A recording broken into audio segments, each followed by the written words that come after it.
Hola, soy Max Kaiser. Bienvenidos a Kaiser Report. El 12 de junio de 1987, el presidente Ronald Reagan dijo desde Berlín Oeste: Señor secretario general, si busca la paz y la prosperidad para la Unión Soviética y Europa del Este, si busca la liberalización, venga a esta puerta, señor Gorbachev, ábrala y derribe este muro. ¡Qué dramático!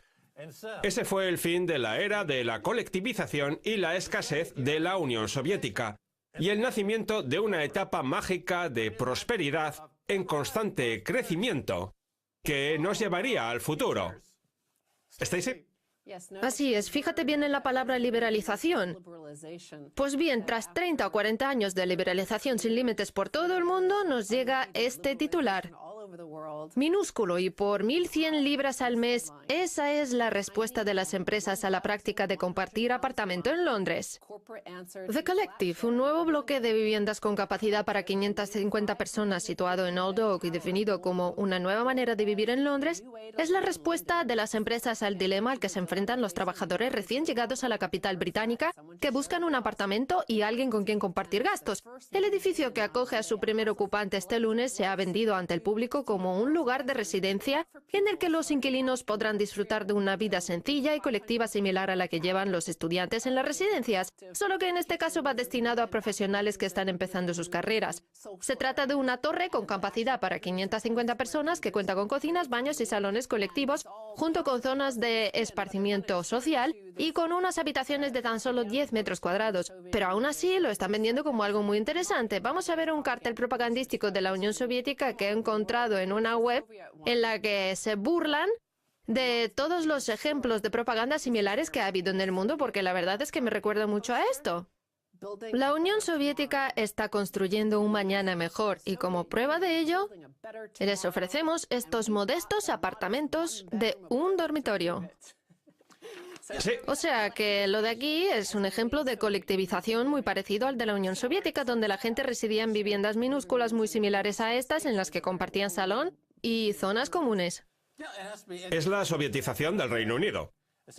La colectivización se está convirtiendo en el nuevo tema político de moda a medida que la economía sigue encogiéndose y favoreciendo a los cleptócratas de la élite. La economía británica no es en absoluto competitiva.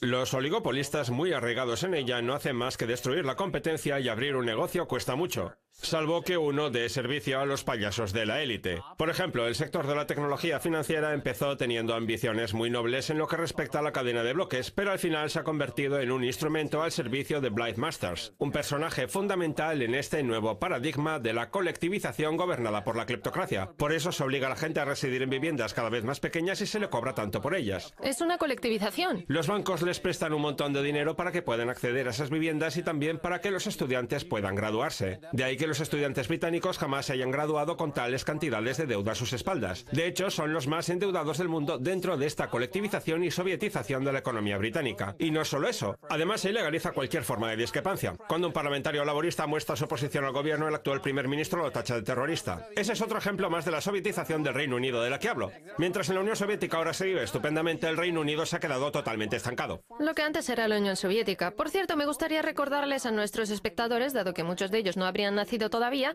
que en los años 80 los estadounidenses se reían de la colectivización y de cuando la gente tenía que hacer cola durante horas para poder llevarse algo de comida a la boca. Pues bien, ahora hay bancos de alimentos por todo el Reino Unido donde la gente tiene que esperar también durante horas para conseguir algo de comida antes de volver a su bloque de viviendas colectivas con su minúsculo apartamento de 10 metros cuadrados. El caso es que el edificio del que hablamos es el primero de unos cuantos que van a construirse. Se sitúa en Willesden Junction, encima de una estación de tren y cuenta con 550 habitaciones. Su construcción ha sido financiada por una familia singapurense de mucho dinero y ahora están construyendo otro parecido en la zona zona de East London, muy alejado del centro. Vamos a ver otro cartel propagandístico que también le otorga un carácter heroico y patriótico a lo que pretende promocionar, aunque primero voy a leer una frase de la persona que ha construido este edificio, Reza Merchant, graduado por la Escuela de Economía de Londres. Si recuerdas, en la Guerra Fría había una especie de competencia entre distintas ideologías económicas. Pues bien, yo no creo que sea casualidad que se diga que estamos iniciando la Guerra Fría 2.0 y que justo ahora empiecen a proliferar los ejemplos de colectivización. Vamos a ver qué dice Merchant. La construcción de Old Oak ofrece a los londinenses una fresca e innovadora forma de vivir, además de ser una opción mucho más necesaria en el actual contexto de crisis inmobiliaria que tenemos en la capital. Estamos cambiando la manera en que la gente elige vivir. Ofrecemos un producto que permita a los profesionales jóvenes londinenses, la esencia de la economía británica, vivir decentemente, pasárselo bien y conocer a personas con su misma mentalidad.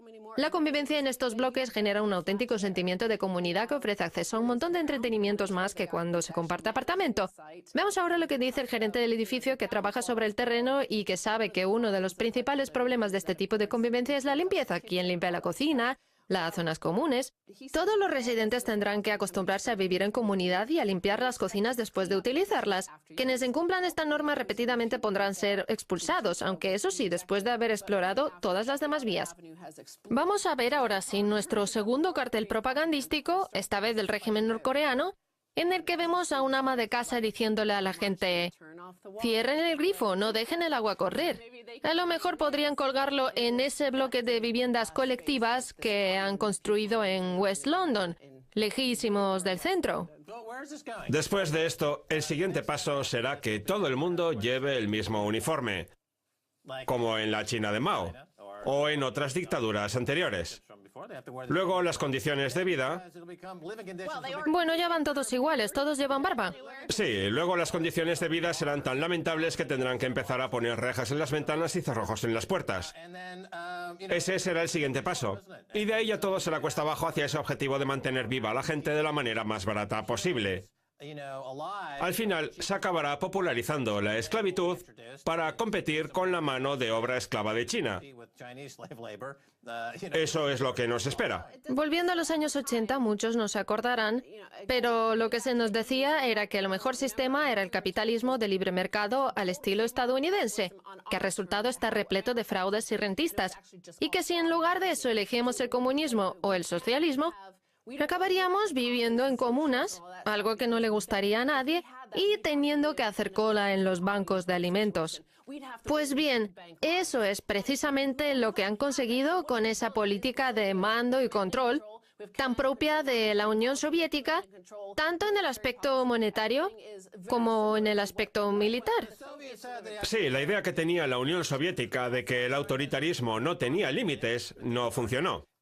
Pues bien, en la era posterior a Reagan, lo que se cree que no tiene límites es el dinero fiat, que se puede emitir por billones sin ninguna consecuencia. Sí. ¿Creen que es un recurso ilimitado? Sí. Al final, el resultado de ambas políticas ha sido el mismo: la cárcel para la población. Exacto. La diferencia es que mientras que en la Unión Soviética no había alternativa, en nuestro caso nos encontramos en la cárcel de la deuda por decisión propia. El dueño del edificio de Willesden Junction dice que es elección nuestra, que podemos elegir vivir en un lugar mejor que en un apartamento cochambroso. Vamos a ver el análisis que hace The Guardian sobre este tipo de convivencia en The Collective. La convivencia colectiva está bien para los estudiantes, pero para el resto es un asco. Quizá lo que más molesta de este edificio, que está sustituyendo la vida independiente por una especie de permanescencia, una indefinida etapa de estudiante, es que seguramente el modelo funcione. Su construcción pone de manifiesto que ni el gobierno ni el mercado tienen previsto dar los pasos radicales necesarios para abordar de una vez por todas la crisis inmobiliaria o para mejorar el futuro de los inquilinos, y que tanto el Estado como el sector privado solo tienen pensado ofrecerle a la próxima generación las migajas del pastel. El problema es que los ciudadanos lo hemos aceptado, pensamos que así es la vida cuando no debería ser así. Eso mismo les pasa a los ciudadanos de regímenes como los de Corea del Norte, la antigua Unión Soviética u otros países que en su momento tuvieron una dictadura comunista, hasta que llegó un día en que se cansaron y echaron el muro abajo, solo que el muro actual es de deuda. En el Reino Unido, cualquier persona que se oponga al discurso mayoritario es considerado un disidente y castigada con dureza. Se le cierra el grifo de crédito. No lo olvides, el muro es de la deuda, el acceso al crédito. Efectivamente. Y si se le cierra el grifo del crédito, esa persona se queda en la calle. Por eso preferirá vivir en una prisión colectiva de esas, porque pensará que siempre es mejor que quedarse en la calle a merced de todo tipo de torturas y abusos. Los británicos que entran a formar parte de estas cárceles colectivas no lo hacen por voluntad propia. Es que en cuanto se oponen al discurso mayoritario, el gobierno y los medios de comunicación que están a su servicio los etiquetan como disidentes y los marginan del resto. Volvamos a Estados Unidos, el país que presidió Reagan. El índice de viviendas en propiedad de Estados Unidos vuelve a caer, situándose prácticamente en niveles que no se alcanzaban desde hacía 48 años. Aunque la caída borró de un plumazo las esperanzas de que el descenso hubiera tocado fondo, los economistas aseguran que la estabilización es una buena noticia. De nuevo tenemos ese toque patriótico que debe tener todo buen mensaje propagandístico. Es una buena noticia, aunque sea un desastre. El índice de viviendas en propiedad en Estados Unidos se sitúa en mínimos que no se alcanzaban desde hacía 48 años, pasando del 65,8 al 63,5%, el menor nivel registrado desde 1968, antes incluso de que Reagan llegara al poder. Mira, hay un cambio del que nadie habla. Antes, las cifras económicas se calculaban por familia, porque el matrimonio y los hijos influyen en el PBI. La formación de nuevas familias. Exacto, la formación de nuevas familias. Así estaba modelada la economía de hace 40, 50, 60 o 70 años.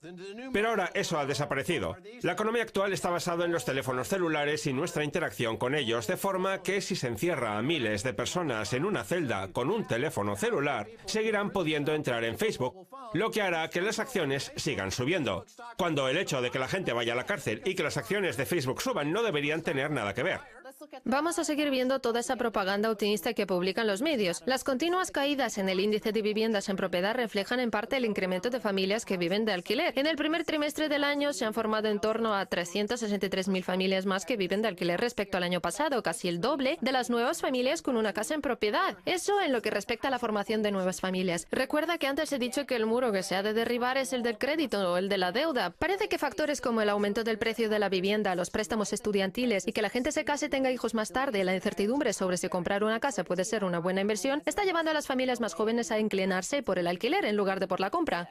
Mira, llegará un punto en que hasta los presos del corredor de la muerte que están a punto de ser gaseados vayan camino de la sala de ejecución actualizando su perfil de Facebook.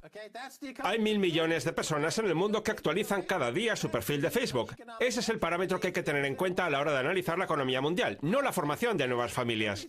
No hay nadie que se ponga a formar una familia por voluntad propia porque sale carísimo. Prefieren vivir colectivamente. Colectivamente, ya sí. sea en el sótano de sus padres, en la buhardilla de sus abuelos. Mientras tengan tiempo para actualizar su perfil de Facebook. El gobierno británico me está masacrando. Voy a actualizar mi perfil. Tenemos que pasar a la segunda parte. Pásatelo bien con el ahijado de Trotsky, el doctor Michael Hudson. Efectivamente, el doctor Michael Hudson o el ahijado de Trotsky. Estoy deseando empezar ya, no se vayan.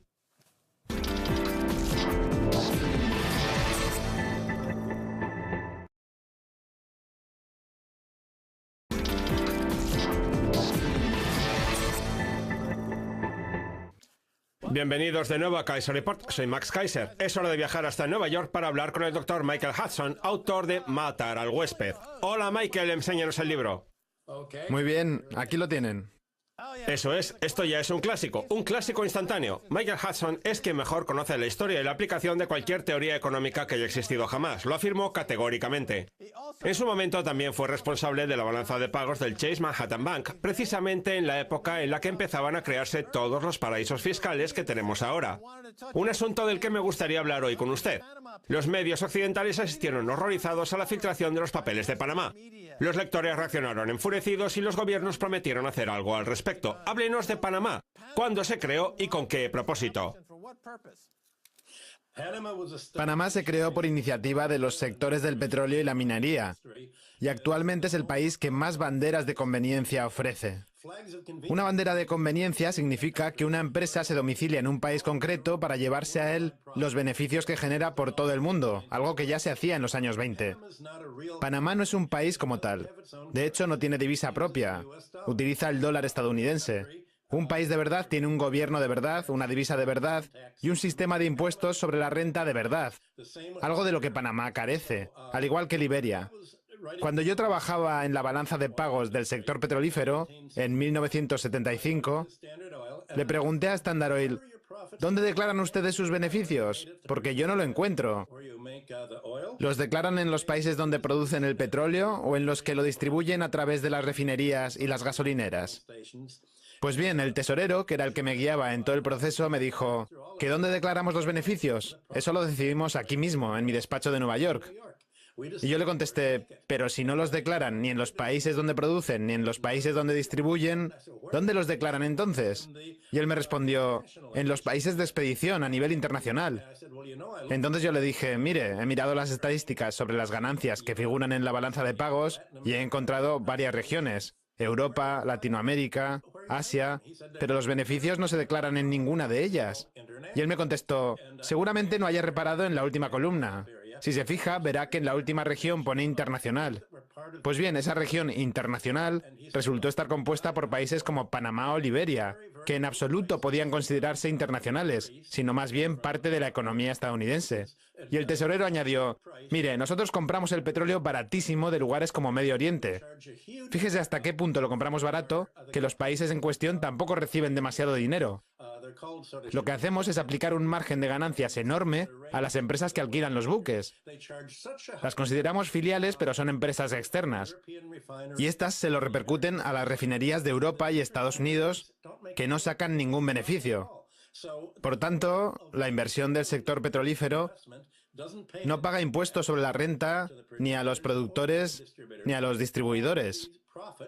Todos esos beneficios se trasladan a paraísos fiscales como Panamá o Liberia. Algo parecido está pasando ahora con Apple, que paga sus impuestos en un país con una baja presión fiscal, como es Irlanda, y en otros paraísos fiscales. Por tanto, eso de que la inversión de capital que se hace en Estados Unidos y Europa no genera rentabilidad alguna es una falacia que utilizan para ayudar a sus filiales encargadas de la expedición y de las ventas. Y ahora otros sectores empiezan a imitar esta práctica de la industria petrolífera de declarar sus ingresos en países sin apenas presión fiscal. Así es como las grandes empresas del mundo consiguen no tener que pagar impuestos. De acuerdo. Lo que acaba de contar usted es un blanqueo de los beneficios, que no es lo mismo que un blanqueo de dinero. ¿Puede explicarnos con detalle en qué consiste la diferencia? Cuando se blanquea dinero, el propósito principal es tratar de ocultar su procedencia. Los dictadores africanos, los cleptócratas, los defraudadores estadounidenses y en general ese tipo de gente pretenden hacer ver como que el dinero en realidad no es suyo. Evidentemente, si un cartel de la droga de Colombia o de Honduras metiera su dinero en un banco estadounidense a nombre del cartel de narcotraficantes, pues evidentemente lo descubrirían y les quitarían el dinero. Lo que se hace es crear lo que llamamos un velo de lágrimas, todo un entramado burocrático para esconder el origen del dinero. Sin embargo, el sector petrolífero y de la minería y otras grandes empresas como Apple son muy transparentes. Sus cuentas están a la vista del gobierno, declaran sus ingresos. Se limitan simple y llanamente a no pagar impuestos. Su objetivo no es ocultar la titularidad de esas cuentas, sino simplemente evadir impuestos y blanquear sus ganancias para que parezca que todas se obtienen en Panamá, cuando no es así. Solo pasan por Panamá para posteriormente volver a las cuentas de los bancos estadounidenses a nombre de una serie de filiales que también son estadounidenses, pero que están domiciliadas en países como Panamá o Liberia. Al final el dinero nunca acaba saliendo de Estados Unidos. Parece haber un influjo de dólares e inversión extranjera en la balanza de pagos, cuando en realidad todo el dinero permanece en Estados Unidos. ¿Qué le parece El velo de lágrimas como título para su próximo libro? Suena muy bien. Hasta podría hacerse un musical en Broadway con ese nombre. Bien, Michael, tengo otra pregunta para usted. ¿La información que aparece filtrada en los papeles de Panamá podría haberse deducido analizando las cuentas de los distintos países? Si se hubieran analizado las cuentas de las balanzas de pagos, sí. El Boletín del Tesoro estadounidense o el de la Reserva Federal, que contienen información sobre los pasivos de las filiales estadounidenses en el extranjero, permiten calcular cuánto dinero procede de las filiales de Estados Unidos domiciliadas en Panamá, las Indias Occidentales Británicas, Liberia, etc. Hay unos 7 grandes centros bancarios. Pues bien, si analizamos los datos, comprobamos que esas enormes cantidades de dinero procedentes de estos paraísos fiscales y del blanqueo de capital van a parar directamente a la matriz de esas sociedades. En 1967, Estados Unidos tenía un problema con la balanza de pagos por culpa de la guerra de Vietnam. Por eso el gobierno le pidió a Chase que creara este tipo de filiales, como ya habían hecho Citibank y otros bancos. Todo el déficit de la balanza de pagos estadounidense de los años 50, 60 y 70 se debía al gasto militar en el extranjero. El dólar estaba bajo presión. Alemania y Francia exigían la devolución de su oro. Por eso el Departamento de Estado se dirigió a Chase y le pidió obtener todo el dinero posible de otros países. Observaron que las personas con más ahorros y liquidez del mundo eran delincuentes y por eso querían hacerse con sus ahorros, para convertir a Estados Unidos en la nueva Suiza y disponer de todo ese dinero. Por eso nos pidieron crear filiales allí, para que los traficantes de droga colombianos, latinoamericanos y caribeños pudieran meter su dinero en ellas y luego enviarlo a la sociedad matriz, porque si no el dinero iría a parar a Suiza y a Europa, lo cual se traduciría en una subida del franco suizo y del resto de divisas europeas frente al dólar. Querían, pues, fortalecer el dólar mediante un influjo de capital procedente de la delincuencia. Así que nos pidieron que calculáramos cuánto dinero del que en ese momento iba a parar a Suiza, el Reino Unido y el resto de Europa podía ir a parar a Estados Unidos. Ese fue mi trabajo durante algún tiempo, calcular cómo convertir a Estados Unidos en un centro neurálgico del dinero procedente de la delincuencia. Por aquel entonces el Congreso practicaba una retención sobre la inversión extranjera en bonos del Tesoro del 15%.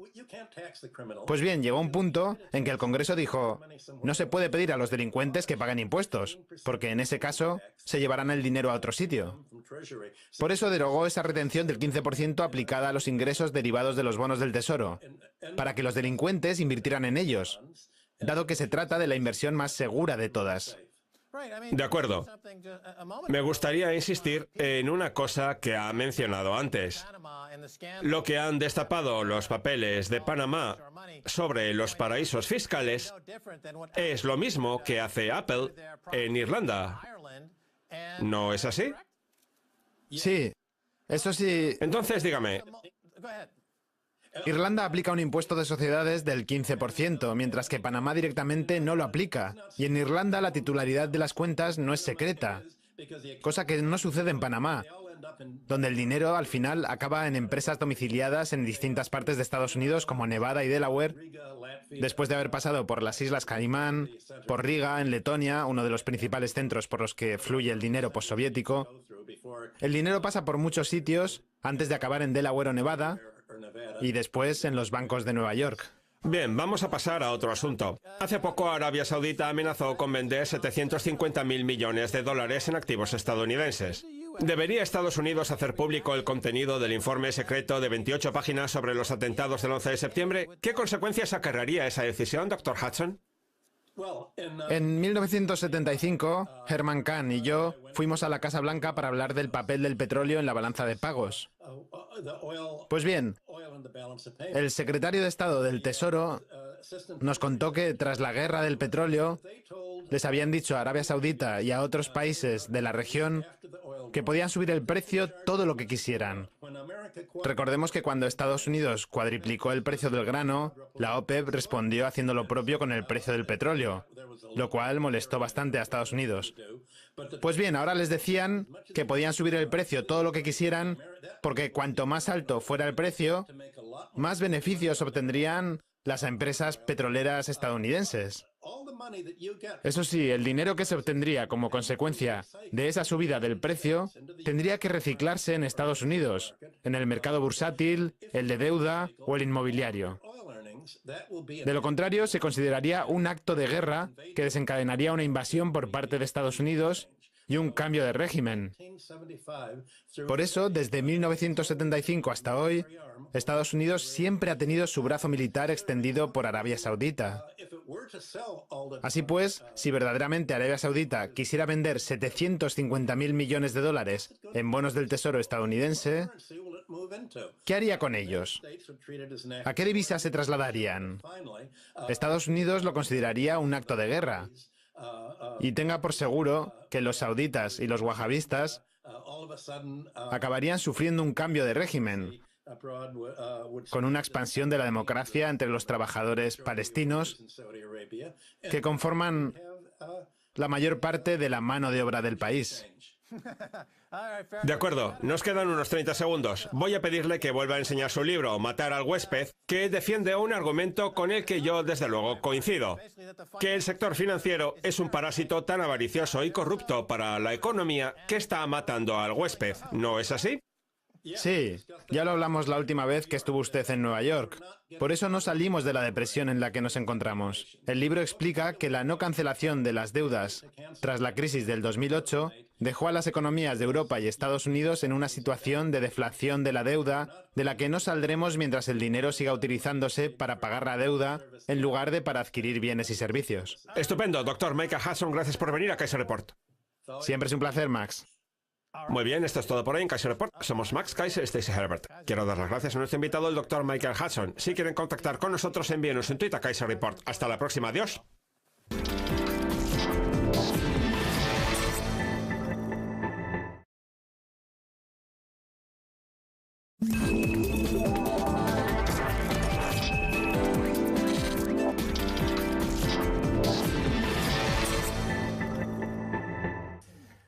Hola, soy Max Kaiser. Bienvenidos a Kaiser Report. El 12 de junio de 1987, el presidente Ronald Reagan dijo desde Berlín Oeste: Señor secretario general, si busca la paz y la prosperidad para la Unión Soviética y Europa del Este, si busca la liberalización, venga a esta puerta, señor Gorbachev, ábrala y derribe este muro. ¡Qué dramático! Ese fue el fin de la era de la colectivización y la escasez de la Unión Soviética. Como un lugar de residencia en el que los inquilinos podrán disfrutar de una vida sencilla y colectiva similar a la que llevan los estudiantes en las residencias, solo que en este caso va destinado a profesionales que están empezando sus carreras. Se trata de una torre con capacidad para 550 personas que cuenta con cocinas, baños y salones colectivos, junto con zonas de esparcimiento social y con unas habitaciones de tan solo 10 metros cuadrados. Pero aún así lo están vendiendo como algo muy interesante. Vamos a ver un cartel propagandístico de la Unión Soviética que he encontrado en una web en la que se burlan de todos los ejemplos de propaganda similares que ha habido en el mundo, porque la verdad es que me recuerda mucho a esto. La Unión Soviética está construyendo un mañana mejor y como prueba de ello, les ofrecemos estos modestos apartamentos de un dormitorio. Y el nacimiento de una etapa mágica de prosperidad en constante crecimiento que nos llevaría al futuro. ¿Stacey? Así es, fíjate bien en la palabra liberalización. Pues bien, tras 30 o 40 años de liberalización sin límites por todo el mundo, nos llega este titular.